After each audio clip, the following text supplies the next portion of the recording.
नमस्कार दोस्तों, स्वागत है आप सभी लोगों का एक बार फिर से एक नई वीडियो में। और आज की इस वीडियो में हम लोग देखने वाले सामाजिक विज्ञान का क्लास 10th के लिए कुछ महत्वपूर्ण क्वेश्चंस। ठीक है, तो वीडियो को शुरू से लेकर अंत तक देखना है। और इस वीडियो में जो आप लोग को क्वेश्चन बता रहे हो, आप लोग का आने वाला वीकली टेस्ट, अर्धवार्षिक परीक्षा और बोर्ड परीक्षा के लिए काफ़ी ज़्यादा इंपॉर्टेंट है, क्योंकि ये सारे क्वेश्चन है आप लोग का प्रैक्टिस सेट 2 है ये। और इसमें जो क्वेश्चन दिया गया सब सिलेक्टेड क्वेश्चन दिया हुआ है, महत्वपूर्ण क्वेश्चन दिया हुआ है। ठीक है, तो यहाँ पर आप लोग देख सकते हैं विषय आप लोग का सामाजिक विज्ञान है और कक्षा 10वीं है। ठीक है, ये प्रैक्टिस सेट 2 है, यानी प्रैक्टिस सेट 1 पहले इस चैनल पे अपलोड है। अगर नहीं देखिए तो जाकर उसको पहले देख लीजिए। ठीक है, या वीडियो देखने के बाद उसको जाकर देख लीजिएगा। ठीक है, यहाँ पर देखिएगा पहला क्वेश्चन क्या है। रोपण कृषि फसल का उदाहरण है। रोपण कृषि फसल का कौन सा उदाहरण आपको बताना है। इसमें से कौन रोपण कृषि फसल का उदाहरण है। तो इसका सही जवाब क्या हो जाएगा वो देखिएगा, चाय। ठीक है, ऑप्शन ए आपका यहाँ पर सही जवाब हो जाएगा। ठीक है, आगे बढ़ते हैं, अगला क्वेश्चन देखिएगा। यहाँ पर दूसरा क्वेश्चन है, गन्ने का प्रमुख उत्पादक राज्य है। गन्ने का प्रमुख उत्पादक राज्य कौन है। तो गन्ना का प्रमुख उत्पादक राज्य कौन है, उत्तर प्रदेश है। कौन सा ऑप्शन सही हो जाएगा, ऑप्शन ए आपका यहाँ पर भी सही हो जाएगा। ठीक है, आगे बढ़ते हैं, अगला क्वेश्चन देखिएगा।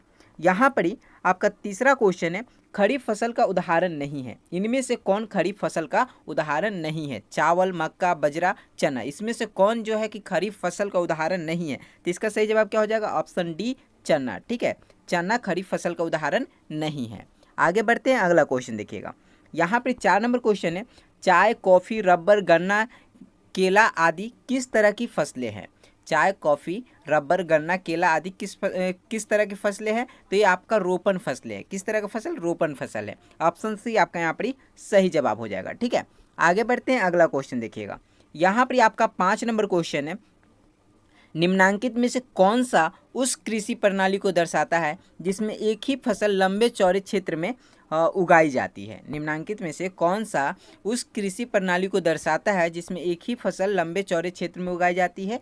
कौन सा ऑप्शन सही हो जाएगा। तो यहाँ पर आपका सही जवाब हो जाएगा रोपण कृषि। कौन सा हो जाएगा, रोपण कृषि। ऑप्शन सी आपका यहाँ पर भी सही जवाब हो जाएगा। ठीक है, आगे बढ़ते हैं, अगला क्वेश्चन देखिएगा।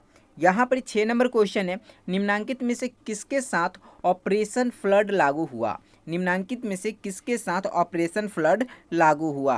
तो किसके साथ हुआ था, श्वेत क्रांति के साथ। कौन सा ऑप्शन सही हो जाएगा, ऑप्शन बी आपका यहाँ पर सही जवाब हो जाएगा। ठीक है, आगे बढ़ते हैं, अगला क्वेश्चन देखिएगा।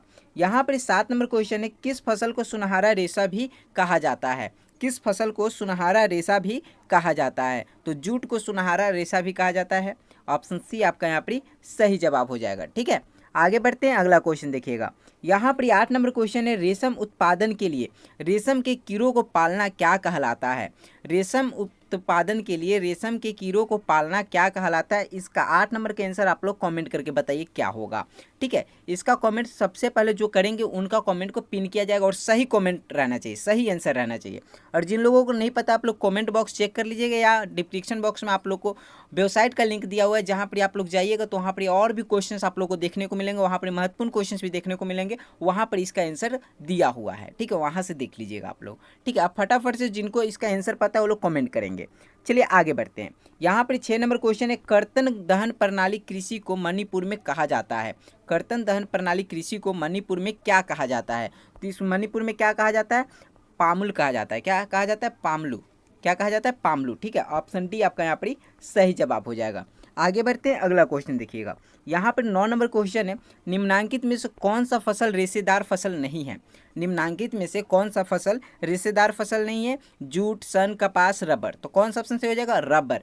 ऑप्शन डी आपका यहाँ पर सही जवाब हो जाएगा। ठीक है, चलिए हम लोग अब ऑब्जेक्टिव क्वेश्चन 10 देख लिए, अब सब्जेक्टिव क्वेश्चन की तरफ चलते हैं।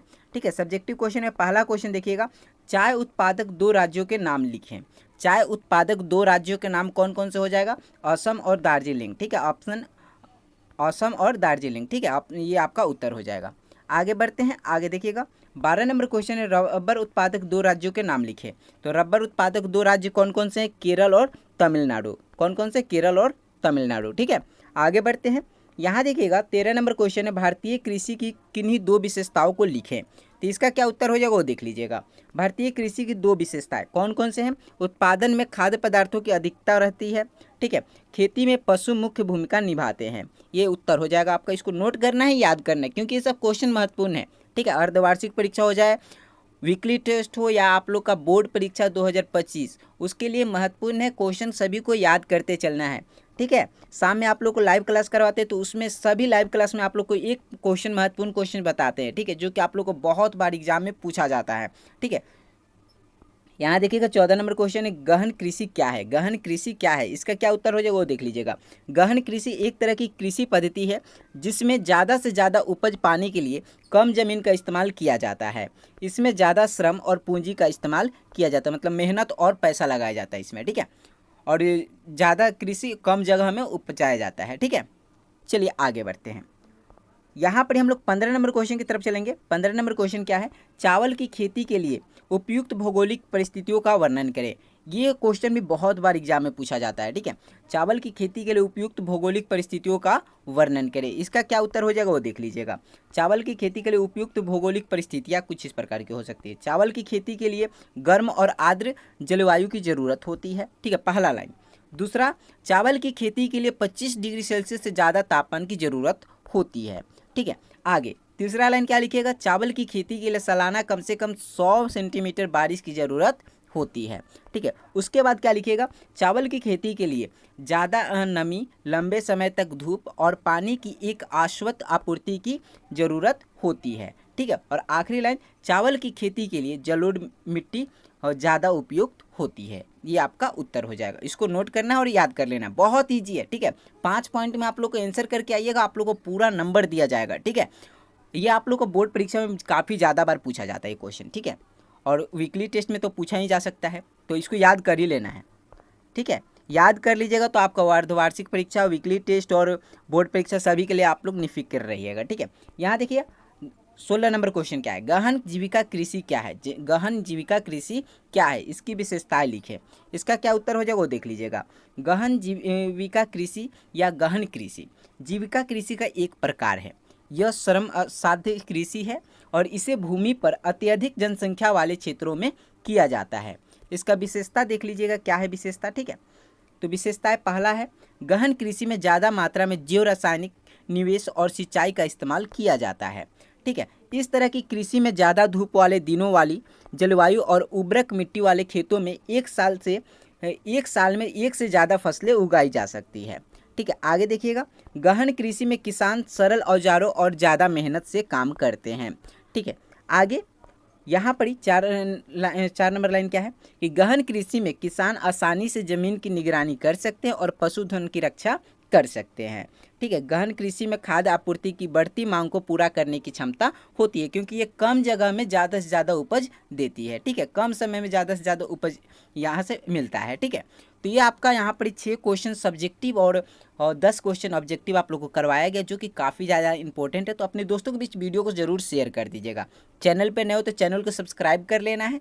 ठीक है, और क्वेश्चन इसका देखना चाहते हैं आप लोग तो वेबसाइट पे विजिट कर सकते हो, वहाँ पर और भी ज़्यादा क्वेश्चंस आप लोग को देखने को मिलेगा, जहाँ पर इंपॉर्टेंट क्वेश्चन को टैग भी किया जाएगा कि इंपॉर्टेंट क्वेश्चन क्वेश्चन कितना ज़्यादा इंपॉर्टेंट है। ठीक है, तो चलिए फिर मिलते हैं हम लोग अगले वीडियो में। बहुत बहुत धन्यवाद आप सभी लोगों का। और जो क्वेश्चन 8 नंबर क्वेश्चन पूछे आप लोगों से, जिनको भी आंसर पता है वो लोग आंसर करेंगे, जिनको नहीं पता वो लोग जाकर वेबसाइट पर देखेंगे आंसर। ठीक है, मिलते हैं अगले वीडियो में। बहुत बहुत धन्यवाद आप सभी लोगों का। Thank you. जय हिंद, जय भारत।